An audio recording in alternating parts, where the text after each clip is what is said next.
जलियांवाला बाग हत्याकांड इतिहास का काला दिन। क्या आप कभी कल्पना कर सकते हैं कि एक ऐसा दिन होगा जब अपनी स्वतंत्रता की आकांक्षा रखने वाले निर्दोष लोग बिना किसी अपराध के एक भयंकर और क्रूर नरसंहार का शिकार होंगे। वो दिन 13 अप्रैल 1919 था, जब जलियांवाला बाग में ब्रिटिश साम्राज्य के सैनिकों ने अपने देशवासियों की खून की होली खेली। ये दिन भारतीय इतिहास का सबसे काला दिन बना, जब भारतीयों ने अपने स्वाभिमान और स्वतंत्रता के लिए बलिदान दिया। जलियांवाला बाग हत्याकांड एक ऐसी घिनौनी घटना थी जिसे भूल पाना भारतीय समाज के लिए संभव नहीं है। ये घटना न केवल ब्रिटिश साम्राज्य के खिलाफ भारतीयों की गहरी नफरत को जन्म देने वाली थी, बल्कि ये स्वतंत्रता संग्राम के लिए संघर्ष का सूत्रपात भी बनी। ये हत्याकांड तब हुआ जब ब्रिटिश साम्राज्य के खिलाफ भारतीयों में असंतोष और विरोध की भावना तीव्र हो रही थी। 1919 में ब्रिटिश सरकार ने रोलेट एक्ट लागू किया था, जो भारतीयों को बिना किसी मुकदमे के गिरफ्तार करने का अधिकार देता था। ये कानून भारतीयों के बुनियादी अधिकारों का घोर उल्लंघन था। ब्रिटिश हुकूमत के खिलाफ लोगों का गुस्सा बढ़ता जा रहा था और यही कारण था कि 13 अप्रैल को जलियांवाला बाग में लोग एकजुट हुए थे ताकि वे इस कानून का विरोध कर सकें। लेकिन इस विरोध ने एक भयानक नरसंहार का रूप ले लिया। जलियांवाला बाग में लगभग 15,000 लोग एकत्र हुए थे, जिसमें महिलाएं और बच्चे भी शामिल थे।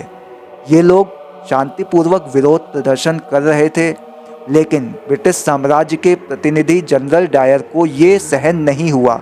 जनरल डायर ने बिना किसी चेतावनी के अपनी सैन्य टुकड़ी को आदेश दिया कि वे गोलियां चला दें। अंग्रेजी सैनिकों ने केवल 10 मिनट में लगभग 1650 गोलियां चला दी। हजारों लोग बुरी तरह घायल हुए और सैकड़ों लोग मारे गए।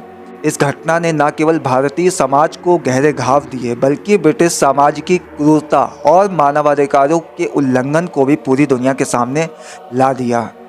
इस रक्तपात के बाद जनरल डायर ने कोई पछतावा नहीं जताया।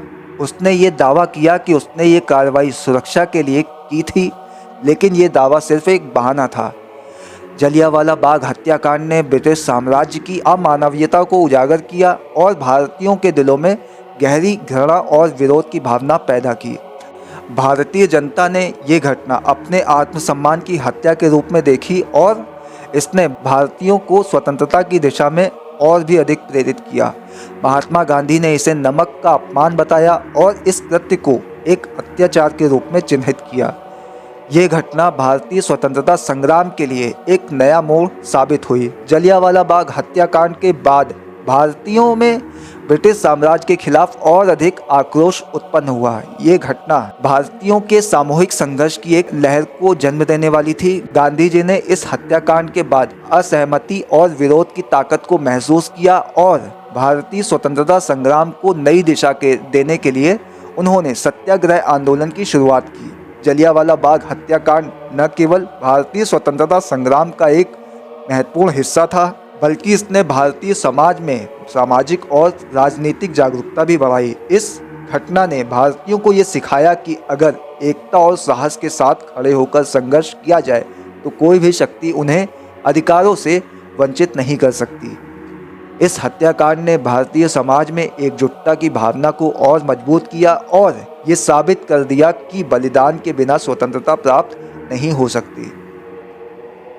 आज भी जलियांवाला बाग हत्याकांड हमें ये याद दिलाता है कि स्वतंत्रता और मानवाधिकारों के लिए संघर्ष करना प्रत्येक नागरिक का कर्तव्य है।